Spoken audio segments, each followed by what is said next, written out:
going. What if I am, I want to report, I want to be able to say my thing if I'm there. I don't want a reporter tell me that I'm allowed to be there or not when I know I'm allowed. And the second thing is, I wonder how much that situation is diverting from the real case, the other, the environmental damage aspect of the explosion. Because now you have two things: the environmental explosion and the imperfect or lack of regulations and proprietary secrecy for the chemicals and all these other kind of things. And then you have the this issue of this arrest, which is horrific. So I just wanted to make those two comments. Outrageous. And I love that you're blue.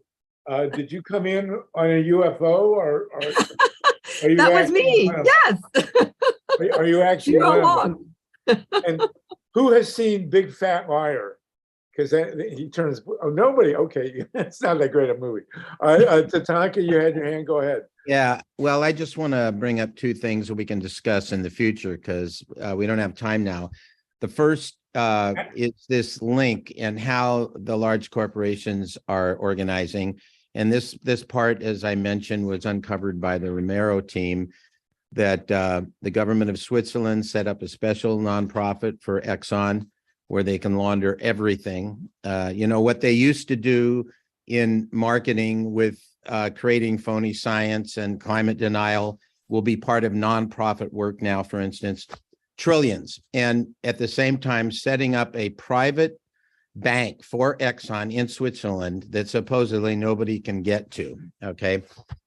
We need to discuss that because this is something I heard nearly 50 years ago from a consultant at Stanford Research Institute talking about 2020 to 2030.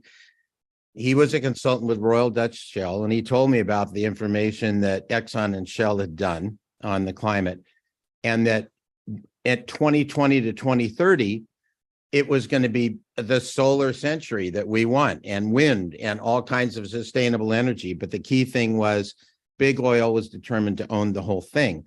And part of that was to set up wonderful sounding foundations, nonprofit foundations for all the social issues so that we think we're buying into our freedom when we're buying into our slavery, the corporatocracy, absolute fascism. So that's one topic. The other thing is, many of you probably already know that Danny Sheehan was asked by Luis Elizondo, who had worked for a couple decades in the Pentagon, and he was responsible for reporting the UF information into the Defense Department. For doing his job, he was fired, so he found Danny. Danny has had 2, I believe, perhaps 3 meetings with the Secretary General of the Pentagon. And as I mentioned earlier, he was talking a year ago last summer, saying it's too dangerous. UFOs swarm Moscow and Beijing and DC whenever the nuclear danger to planet Earth is very high, or the times that the climate issue. This is just what they do, and they have been, as military people have reported, there are times when they have disabled the nukes on carriers and things like that, basically because our destroying ourselves is not just a threat to us, it's a threat to other civilizations. So anyway, it would be fun sometime when Danny can talk about it. I know he just came out of a big conference this weekend on it, to talk about that issue, because he said right now people are going to be playing the blame game between the nation states when it has nothing to do with that. And I do believe just what I've been reading about these balloons, and well, we don't know, and they're just balloons, and it just reminds me of the original game that they played back in the 50s. The other thing is that every single US president since Truman has been apprised of, what goes on in Area 54. They know about it, but it's beyond their pay grade. Nobody can talk about it. We're talking about Obama and Trump all the way back. And it was in the era of Eisenhower that actually the corporations took over the black box money of the government to run the corporate money. And the issue as Danny has been the attorney for Dr. Stephen Greer. And if you haven't seen the 1999 or 2000, it's almost 4 hours. It's still on YouTube as of anyway, a few months ago when I looked. The issue, Washington Press Corps event, where they had all these scientists, nuclear people, one moon astronaut, corporate people, talking about the issue of disclosure. Greer's point is it's our tax dollars that we've had free energy. They've re-engineered the craft. We've known about this. They've known about this. The government inside has known about this since the 50s. We haven't even needed the oil wars. Okay, there is energy that is accessible, and it's our energy. That's what that suit is about. Anyway, Danny was arguing that we all know in this room, and this was military generals along with the attorneys, all of us in this room know the reality of this, and it's just too dangerous not to be open about it now, because different governments are going to play the blame game on what isn't even government activity against each other. And here it is being played out, like almost a year and a half after he warned about it. So that would be an interesting discussion to have. And then let's do that. I have to go to RC and Well, here, before you go, I have a question. Yeah, and I do too, after Harvey. Okay, when the flying saucers come down and they shut down the atomic reactors, do the saucers have no nukes bumper stickers on them? Because we should market a bumper sticker going out of space. What do you think? There's a whole, the whole issue about whether I'm of the belief that people from other places other than Earth have a variety. I think there are good guys and bad guys. I think there are civilizations that really have our interests in heart and those that don't. And there's always been the issue of the ones that have our interests in heart, that nobody's going to save us. They don't ever come, free will of us, but there have been times that the military has documented. I mean, I love this interview because the one woman on the panel talked about being consulted with, what's his name? The Nazi that came over to run our space program. Werner von Braun. Yeah, Werner von Braun, and kind of adopted her. And he basically said, the enemy game, that's the same game we did in Nazi Germany.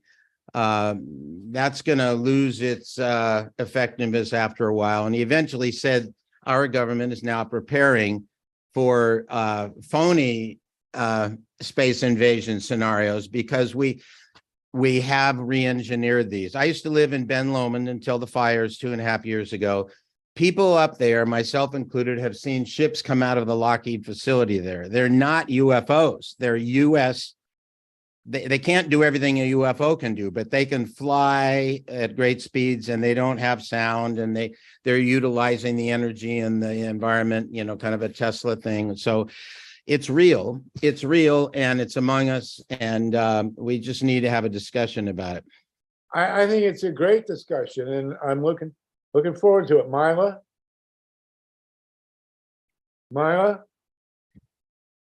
Sorry about that.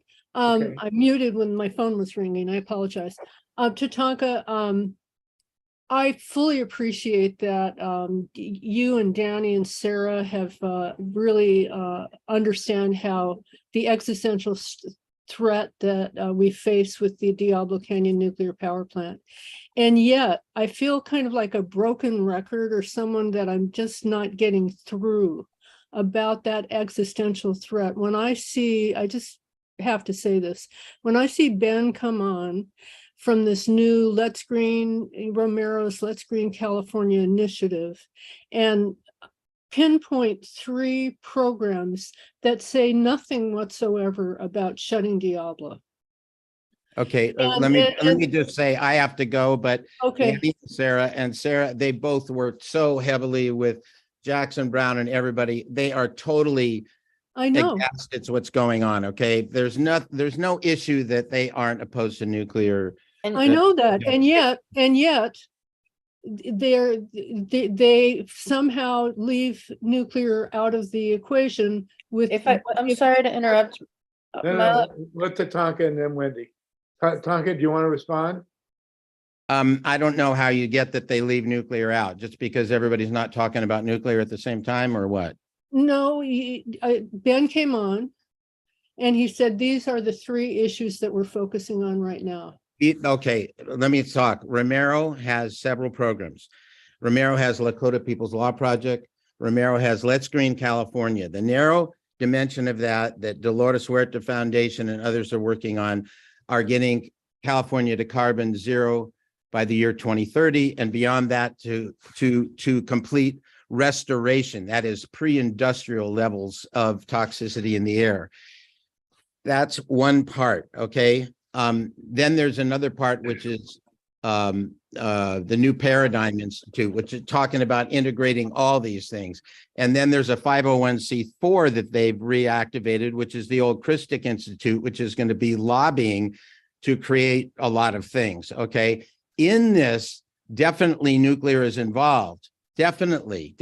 But in the action that's being taken in the California legislature, the first one was SB 1230 to get electric cars and to get it at the point of purchase so that people can afford. The second thing was we found out that the legislature was not interested at all, or the Energy Commission or anyone talking about the issue in poor areas of access to infrastructure to charge.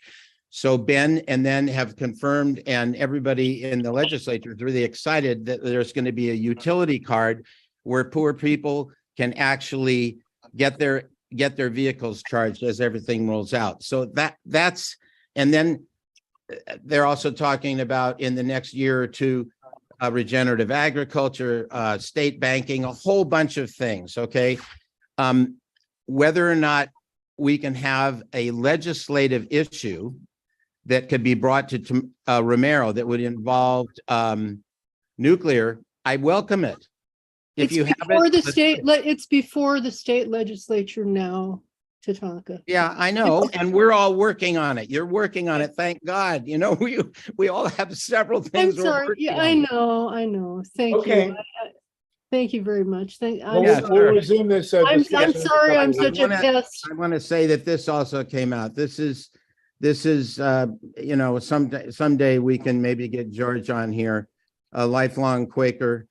This is an amazing book, and he just came out with his biography. This is something that's also going on this evening. I've met George Lakey. I'll be glad to have him on in the next week or two. I mean, in the next 2 or 3 weeks. If you want to bring on.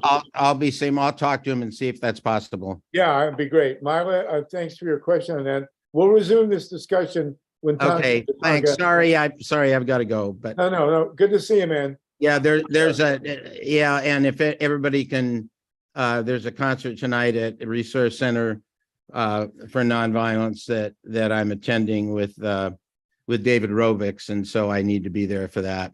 All right, man. Okay, take care. Talk to you Are later. you playing? Wendy and then Mary and then Justin. Go ahead, Wendy. thank We have you. we have 23 people on the call. So Steve, thank you for engineering this transition. Very well done. I'm really glad, and even gave me time in between to go out and take a leak. So really worked well. Okay, Wendy, go ahead. Thank you. Yeah, and cheers to that. Thanks for the engineer. Yeah, just to what Myla's saying, like I totally see the point, like seeing at it from just that angle.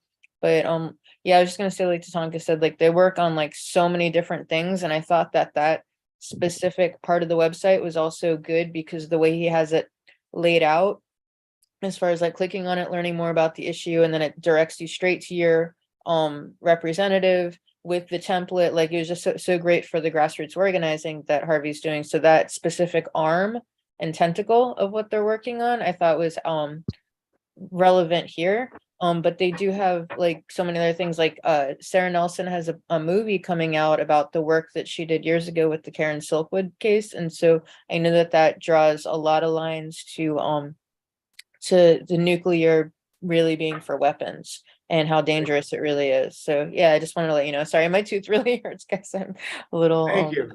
Thanks, Wendy. Mark Stansberry for clarification. There are bushes behind my house. Mary Butler, and then Justin LeBlanc. And Ron, I want to talk to you about the latest solar stuff. So we'll go through the questions and then talk about that. Mary, go ahead. Mary Stonewall.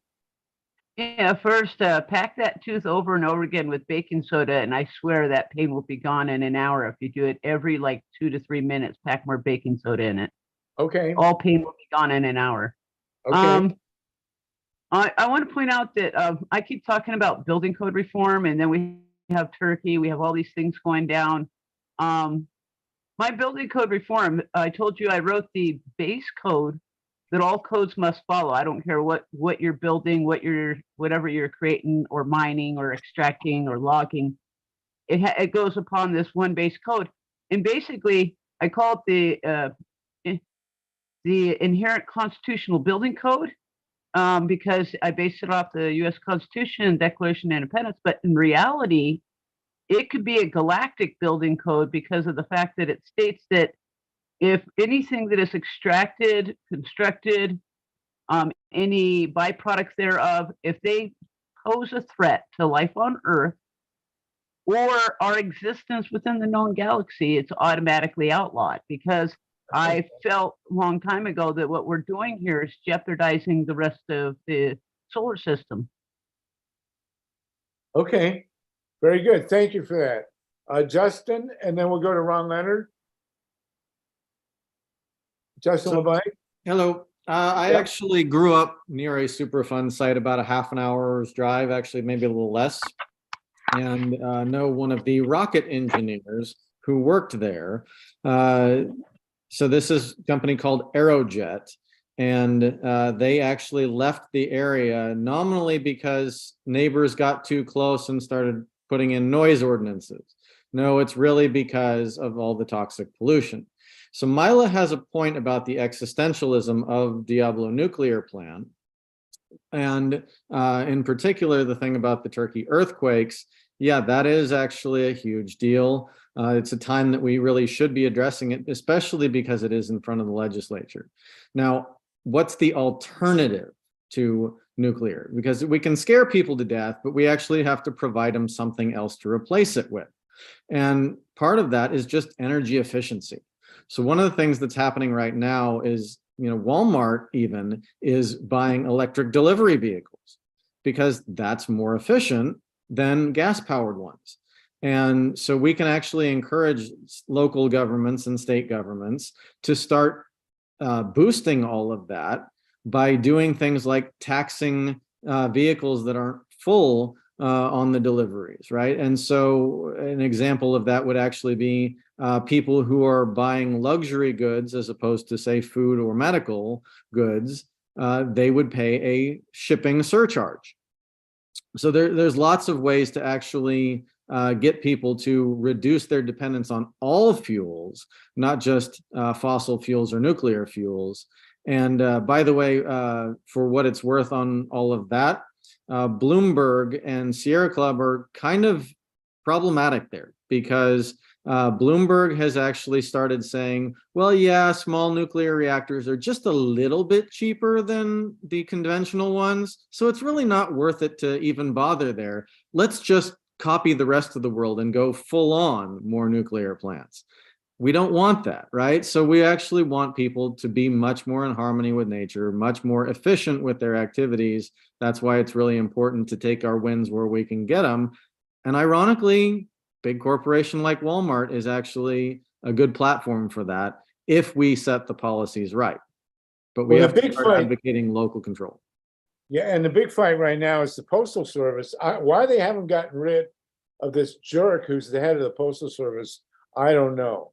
DeJoy, this guy's name, and he's jumped in and tried to stop the Postal Service from going to electric vehicles, but now apparently they're backtracking and they may do it. We'll see. A leader who's on the forefront of that is Senator Tammy Baldwin, and they are actually working. One of the partners is UC Santa Barbara, There's a lady named Charmaine Chow, Chau, I think it is. I'll have to get the spelling and put the information Okay. here in the chat, but UCSB Global Studies is a place to watch. Well, the New York Times, I'm gonna let Myla has a hand, then we'll go to you. The New York Times ran a piece in the last couple of days, which what I found shocking, I guess that's a bad pun, saying that the electric cars are now cost equivalent on the purchase end with gas cars. I mean, this is way ahead of schedule. But the basic idea is you can now buy an electric car for what it costs to buy the equivalent gas car. It's amazing. Myla, you want to jump in real quick and then we'll go to Ron? I actually like to go to Ron Leonard first. And then what I'd really like to talk about is that the California legislature included an off-ramp to extending the license of Diablo. And there are several agencies right now in the state of California that actually have the power to stop the relicensing. So after Ron Leonard, I'd like to kind of go over what the off-ramp looks like and what we can do in order to shut Diablo. I used to hitchhike at on-ramps, so off-ramps are good too. Okay, Ron Leonard, this is a big deal. If the New York Times is saying that gas and electric cars are now equivalent price to buy, that's pretty amazing. Well, it's an unusual situation because no one really expected this to happen, especially happen this year. But the IRA, the Infrastructure Restructuring Act that the federal government passed, put in this little thing called a rebate for electric vehicles. So if you happen to have the idea of purchasing an electric car, you could get $7,500 for a new car as a credit on that car. And if you buy a used electric car, you can get $4,000 credit for that car. So the second unusual thing that occurred is Tesla's Model Y, which is the most popular car that they have been selling recently, did not really qualify for that $7,500 credit because it was a car and was a little bit above $55,000 that they limit the price for. If it's a car, you can't have over $55,000. If it's a truck, it can't be more than $80,000. Well, Tesla decreased the cost of the Model Y by about 30%. So they had a workaround. If you bought a Model Y with 3 rows of seats, which it made it an SUV, which is a truck, you still got the tax credit, no more. You get a tax credit on any Model Y you got because they decreased the price of the car. So this really throws big numbers at people buying cars. And if you don't believe that, you can take a look at the amount of orders Tesla got after reducing the price of the cars. They immediately went from, not too many people buying to, I can't make enough. So they sold Tesla 1.3 million cars last year. This year, they are capable of producing and likely to produce over 2 million cars. That's a big jump. That's amazing. I read a letter to the editor somewhere. Someone, we're not on the air. Oh, we are on the air. We're on YouTube. Never mind. Someone was really angry because they had bought a Tesla like a month ago. And then Tesla dropped the price on them, and it was like 20 grand.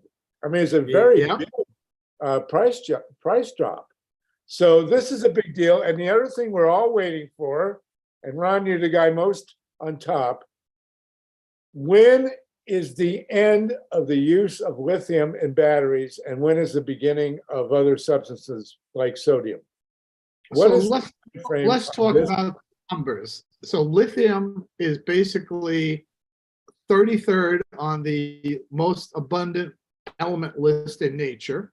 And basically what happens is that they mine about 89 million tons worldwide, and about the reserves stand at about 2 million tons of lithium.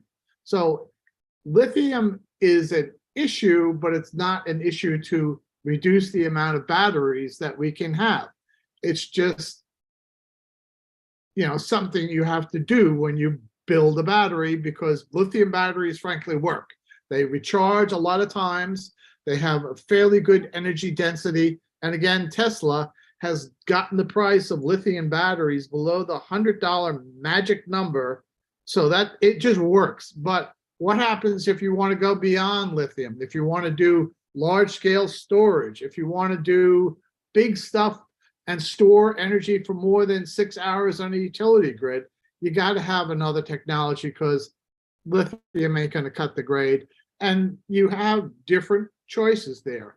So there are new solid state batteries. One company's manufacturing them, which is a lithium battery, but doesn't have to be a lithium battery. There are flow batteries that use other things that are just moving pumped chemicals. Some of them based on iron, some of them are based on sodium. They work. The only problem is they weigh more and are physically bigger, but it's fine for the application. So as we go forward, we will be seeing, one company has figured it out, they say, how to make a sodium battery, flow battery, that's energy dense and can be put into cars. It's all good. It all works. We don't have to have a worry here. We can buy a car today that goes 400 miles on a battery. It's here. No waiting. Fantastic. Myla, did you want to say something? And then the next person, Myla? Yes, I definitely do. Go ahead. I want to talk about the leverage and the power that the state of California actually has with respect to shutting down Diablo. You know, Okay. the federal regulators, the Nuclear Regulatory Commission, issues the license for PG&E to run the nuclear power plant. But the state of California has a role as well. The land where the nuclear power plant is sited is leased from the state of California. It's on California coastal land.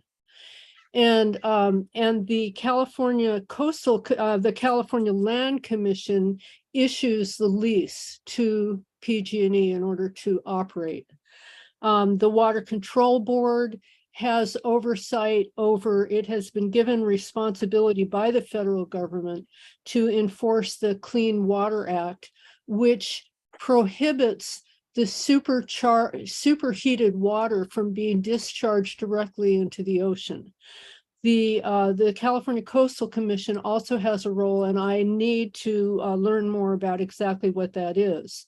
But you may recall, Harvey, that Diablo started operations kind of late, and the lease that they had to lease that California coastal land actually expired a few years ago. And so the state of California Land Commission was faced with extending that lease. Now, after Diablo opened, the state of California passed a really great act, the California Environmental Quality Act, CEQA. And CEQA basically says that if you're going to make any kind of major decision, if state agencies or municipal agencies are to make any kind of a decision that would have an environmental impact, that they have to study that environmental impact and issue a report about it. And as I said, CEQA was passed after Diablo started operation, but before the extension of the license that occurred a few years ago. Now, Gavin Newsom, of all people, was the chair of the California Coastal Commission. I mean, yeah, the California Land Commission. At the time that they were deciding whether or not to enforce CEQA, to follow the law that would have required the state of California to take a look at the environmental impact of extending the lease and allowing PG&E to operate that nuclear power plant on California coastal land, and they decided that it was not so important, and much to our chagrin. And you may recall, Harvey, I know that you testified, a lot of people went to Sacramento and they spoke brilliantly, but there was also that other side, the people who say, well, the sun doesn't always shine and the wind doesn't always blow, and all of the mantras that we hear repeated ad nauseum over decades that justify these horrendous nuclear power plants. At the end of the day, Betty Yee and Gavin Newsom said, well, we've heard both sides, and now we're convinced that it's okay to extend the lease without looking at the environmental impact. But they are going to be faced with that decision once again. The California Land Commission is going to have to extend that lease again. And so they have the power once again to require an environmental impact review prior to extending that lease. And that's one of the things, that's one of the power points, one of the pressure points that we have. Great. I asked during that listening session the other day whether they would actually be posting the video of the session, because I didn't get all of the information and I really want to review it so that we can let people know how to contact the various agencies and what their responsibilities are. The other responsibility that I just want to go over quickly is that about once through cooling. The California Water Board, and they, the legislature oversees. Henry Stern is the chair of a committee that has oversight over. Oh, Steve, did you have something to say? Oh, I'm sorry, I'm not following. I'm out. I'm leaving. You Oh, guys have a good one. Wendy's thank taking you. over the Steve, helm. thank you very much, bro. Okay, Well, bye. Thank you. You did the impossible here. Bye. We'll talk. Thank you so much. So Wendy and Myla are the I'll be principal hosts. I'll be quick. I'll just wrap it up real quick if that's okay. Go ahead, yes. So the federal law prohibits the superheated water from being discharged, and basically PG&E has gotten an exemption from abiding by that law. They would have had to have built cooling towers to cool that water prior to pushing it back or discharging it into the Pacific Ocean. So now, once again, the California water boards are going to have the power to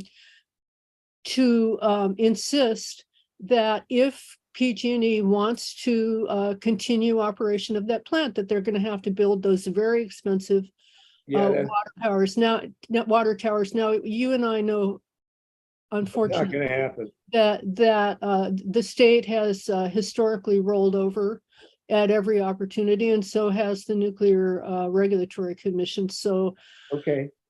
keep hope alive, but at least. Well, yeah, there are a lot of loopholes. You're right. I do have a pop quiz for you, though.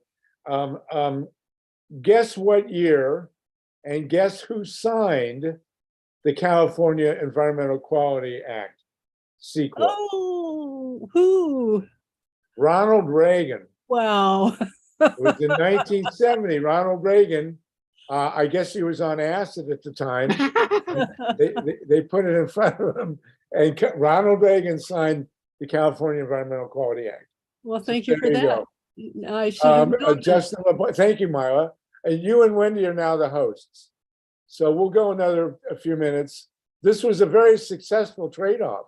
We have 18 people on the call, and so this is, from now on, this is the link we'll be using. Okay? Well, we have two Robin Harpers, so that's You can never have too many Robin Harpers. So go ahead, Justin, please. I mean, this is basically our working group, right? All the 18 most committed people. Here we are. So actually, I wanted to add in about Diablo and Reagan. So the CEQA, Reagan was in the time of all of that, along with Nixon, right? Creating the Environmental Protection Act. Right. And so the Republicans knew that they were a minority party. They knew they weren't going to get a lot of popular votes unless they implemented a lot of more popular programs. And so they started doing so with a little bit of a trade-off on the other side. And that was, well, we'll have environmental quality in America, but we'll pass off a lot of our production to countries like China, where they won't have the environmental protections. They won't have the labor protections. The irony of Reagan is that he actually was a union guy before he became a politician and was bought out. And so we're seeing a lot of the essentially shake my hand with one hand, pick my pocket with the other over these past 50 years. And so to provide a little bit more of the reason that this is such a big deal. So I mentioned earlier that I was born near Aerojet and the Superfund site there. Well, there's also a company that was right next door to them called Intel. Oh my God. And that before it was Intel, it was Fairchild Semiconductor. Before it was the Pentium, it was the 586 computer processor. So basically they rebranded to get out of all of their liabilities and also rebranded to control a lot of the legal matters around essentially proprietary information. And that's a big deal right now because Intel and its industry just got paid $100 billion worth of subsidies from the federal government. And then they turned around and took that money and cut wages across the board, cut 401ks across the board, and basically are screwing over all of their employees. Oh, by the way, yes, they've been doing all the stock buyback activities that everybody's been complaining about too.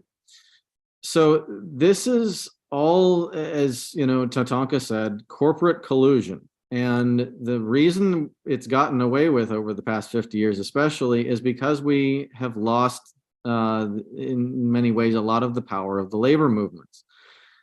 This is Definitely a core issue that needs to be solved pretty much before any other power issue can be solved. And I'm hoping that this situation with Intel will wake up the tech industry to realize that they can't just ride high on the hog. They actually need to look out for their interests of their fellow workers, not just their personal one now. Right. You know, one thing, Henry Ford was a terrible bigot, but he instituted with the first mass auto production a pay of $5 a day, which that was off the charts at the time. And he explained that he wasn't going to sell any cars if people didn't have any money.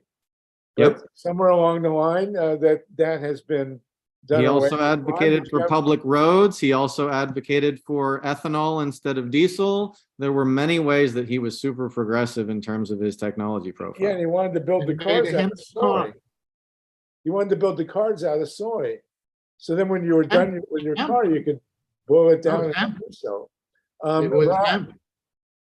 what- So Justin, that was a great definition of a politician, which was from this guy, Mark Twain, who said they shake your hand with one paw and reach around with the other paw and pick your pocket. That was very appropriate. Does anybody happen to know on the denial of the reauthorization by the Nuclear Regulatory Commission recently for Diablo Canyon, whether that's going to hold true forward?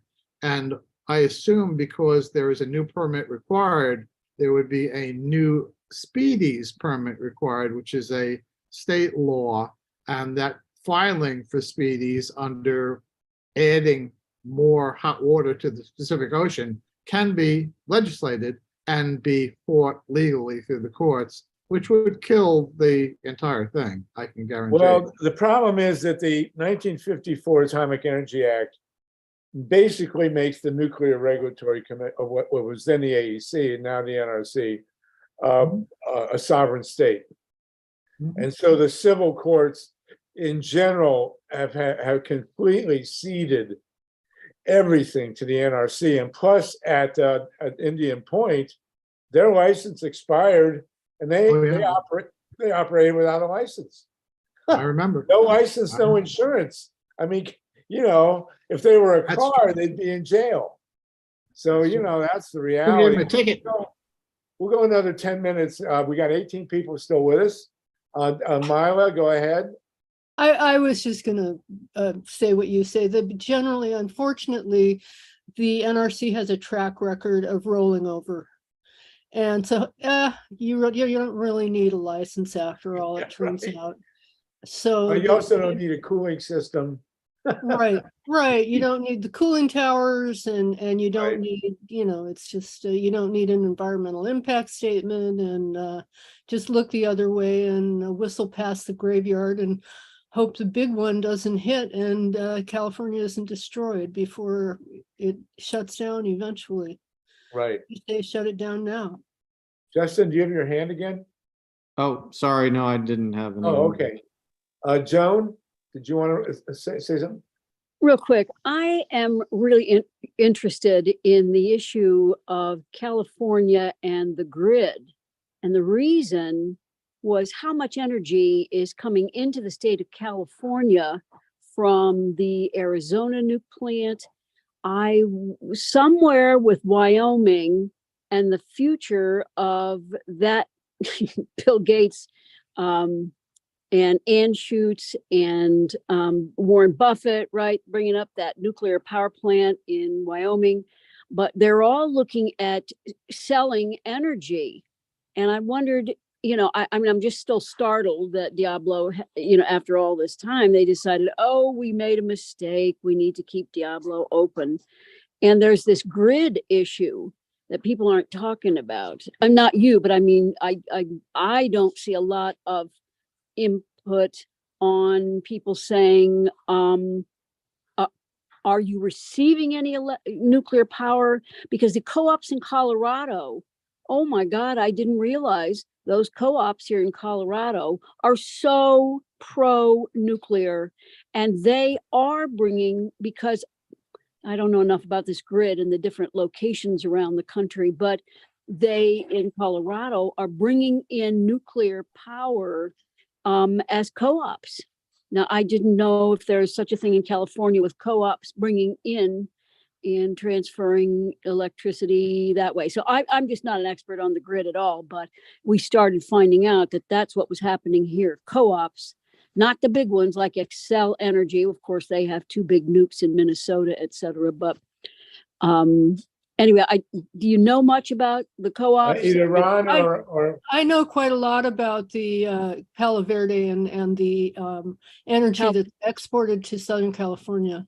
Right. yeah. Okay, so, Well, the DWP, it's about 10% of the energy that's consumed in Southern California, to the best of my knowledge. Go ahead, Harvey, I cut you off. well, the DWP, as Myla well knows, owns a piece of Palo Verde. We haven't heard from you, Robin. Robin Harper, do you want to say something? Yeah. Go ahead. Sorry, I logged in the first time and it didn't work. Okay. But I wanted to hear more about public transit. Robin, what you do, honey, I'm sorry to interrupt, but turn the volume off on your other device so the stereo on it isn't coming through, because that's what your microphone is picking up, the other stereo. Yeah, I was trying to get rid of the other device, but Okay. So somebody. we're almost at it. We'll go to 440 and then we'll cut it Sounded off. better before, Robin, you actually sounded okay before you adjusted again, I thought. All right. Well, Wendy, can you drop his second connection? Because maybe that'll automatically get rid of the extra microphone. yeah, that's a good idea. I don't know which one he's using right now. I don't want to. Just unmute Okay. one, that's all. I'm only seeing one You now. should be able to do it from his video. So Yeah, that the your other one people- should be muted. I think his other one dropped. Let's hear. They're from both Robin. muted now, just I- unmute one of them. Yeah, can you hear me okay? Yeah, Yes, there you go. great. Thank you. Yeah. Well, I'm in Cambridge, and No. they've done a lot for bicycles, and the public transit is pretty bad. And I'd like to just see a lot better public transit in this country, like in Europe. As opposed to more electric cars. That's I'm with you on that. Absolutely. A lot of the mass transit is converting to electric. A lot of the buses are getting better. We are seeing some progress. So mass transit people don't talk much about anymore, but they should, absolutely. Okay. Can I say Myla, something more Jones to- part? Yeah, I wanted to speak to Joan's Okay. question. go ahead. And Where that did is, Joan- Joan, as Harvey said, the Los Angeles DWP, the City of Los Angeles, and an association of Southern California municipalities do own an interest in the municipally held Arizona Palo Verde nuclear power plant, the New Mexico Public Energy Commission, which is also a muni or a state-owned PNM. In New Mexico is also a part owner, and I don't know if there are any owners from Colorado as well, but the Palo Verde nuclear power plant is the largest nuclear power plant in the state of in the country. It generates more electricity than any other power plant, and it exports, as you were asking about, it exports energy to New Mexico, to Southern California, possibly to Colorado. I'm not sure about that. And a lot of power is lost in transmission. And there's a lot more we can talk about, but time is short now. So let's continue the conversation. I could talk for an hour about Palo Verde. I've got a lot to say about it, but I'll put that off until another day. And Palo Verde does evaporate, as Myla has said, a huge quantity of water, like 20,000 gallons a minute. Is that right? 27,000 gallons of water every minute of every day is evaporated by those three enormous the aggregate, and it's Right. It's treated municipal wastewater aggregated from all over the state of Arizona, and now with the water wars and the shortage of water coming through the Colorado River, it's going to be very challenging to continue to operate those three enormous Right. reactors. And the LA Times just ran, this just always blows my mind. The LA Times just ran a major series on water in the Southwest, and managed to do the entire series without ever mentioning Palo Verde. And I mean, come on. And they also always do features on earthquakes in the LA Times and never mention Diablo Canyon. It's mind-boggling to me. Yeah. The denial here, but what can I tell you? Justin, go ahead. So to follow up Joan's point, excuse me, about the power agencies in this area, we don't usually do co-ops. Pretty often it's something else called community choice aggregators, and that's about 40% of customers in California. Those are essentially joint powers authorities by cities and counties to basically direct a public utility, but it's limited. Most of the time that actually only does the generation of the power, but not so much the distribution. That ends up following to the, I call them utilities of last resort, right? We have nobody better to do it, so we give it over to a monolithic corporation. And I'm in the process of, with other folks who have been on this call, and others may know, Robert Freeling, who is a disciple of Paul Fenn, as well as a guy named Kevin Bell, who was partly of the those in Washington fighting against nuclear power at the time for the sake of keeping the state out of bankruptcy. And so I'm working with them and others to lobby city councils and county supervisors to start taking more proactive approaches to their energy management, so that essentially we don't keep following to the rule of the biggest cash pile in trying to get our energy policy. All right, you guys, we're at 4:36. Does anyone else, that we made this transition successfully? We got 18 people still with us. I think we're good. Is anybody? Thank you for that, Justin and Myla, and we'll continue this in 2 weeks. So thank you all for sticking with us. Thanks for the transition. Anybody else have a last word they want to throw in? Can I just one more thing? Oh, Robin, were you just about to speak? Let me. Well, when I took the link, it said it was only for February 27. And I don't know why that was. No, that's our next meeting. Yeah, it was just a last minute thing where we sent it out without changing the date. Okay, So so the we will next be meeting meeting again.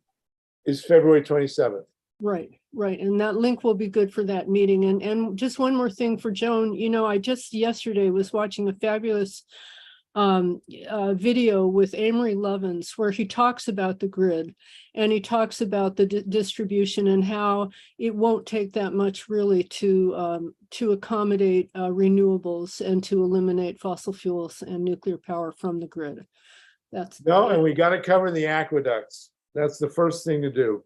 is to cover Indeed, the and I have aqueduct. been bringing that up. It's so great. I've been on a few Yeah. discussions where I do bring that up. So thank you for that, Harvey. Oh, wasn't my idea, but thank you, Myla. Thank you, everybody. Great to see you. Wendy, did you want to? Thank you, Harvey. Yeah, I guess I'll just mention the water privatization real quick, just to give a quick update on it. Just thinking about particularly hearing you guys talking about the private and public of electricity and like what they're trying to do with drinking water everywhere, and just like letting everybody know that the vote passed 3-2 here this week, and the deciding vote was done by the vice mayor who had just had a special election and ran his whole campaign against it, against somebody else who almost won that was also against it. So obviously everyone was against it. 20 people spoke at the meeting, they were all against it. And it's just they bought us out. And I even sent something to the new commissioners, the manager, and the city attorney, just enumerating all the lies that were in the contract versus like what was told to the public, like specific direct lies, and calling out all the different things. Even the last environmental impact study that they did was from May of last year, and it was only good for 90 days. But everything literally, like they held 2 town halls, and like literally all the questions that they were asked and the answers that they gave were completely contrary to what the contract actually said. And it's very endangering to the public. It's what I believe is an unconscionable contract, which in business law, that's like really non-binding. If it's done something that's in deceit and like nobody in their right mind would sign to it, then it can't be held up. But they're moving forward on the $666 million theft. Yeah, the theft. So Okay. thank you. Thank you for your. There are two famous Myla, did you have French another companies hand? doing it. Sorry, Ron? I said there are two famous French companies doing this around the world. Last place in the United States, they did it in Puerto Rico, doubled the price of water. One company then got thrown out. They just substituted the other French company for the water control. Yeah. Horrible. I'll just say really quick, I know everybody wants to go, but yeah, there's also a German company. This is an Israeli company, and the last bidder was caught in backroom deals with the lobbyists or the commissioners and the lobbyists, and they had to change that contract. And we were told we got another company that was Poseidon, and we told we got IDE, and it turns out IDE owns Poseidon, and they're already Wow. bragging, saying, yeah, like it never changed, and the rates we're told are going to go up 140%. And what's not being told is all the hidden things in the contract. So it's going to go up like 2, 3, 5 times the amount that people already cannot afford to survive, and they're going to lose. So thank you. Thank you. So Thank it- you, everybody. Myla, Last did you wanna- thing, since I'm of that ethnicity, they've mentioned French, Justin Leblanc. So we've talked about labor issues on this call before. The last thing I want to mention is that the French use their railroads during commute time to run sausage carts down the street and have conversations with their neighbors. The way to your heart is through your stomach. And Wow. yeah, so we actually have, great organizing right there using public infrastructure. And America needs to do a lot more of that. Well, they're not going to use those sausage carts. You're going to have to sub in tofu for the hippie constituency. True. And no pork. Myla, you get the last word, Myla. Did you have your hand up here? Oh, I guess not. Hey, this was great, everybody. Fantastic. It's now 4:41 in California. It's really been a good transition. We'll see you all in 2 weeks, and let's hope to God that nothing really terrible happens between now and then. And if anybody knows anybody coming in on a UFO, we'll be glad to have them on the Zoom call. Sorry Take care, about not everybody. lowering my virtual hand. And Oh, thank okay. you once again, See everybody. you in 2 weeks, everybody, and this is the new Zoom. Take care.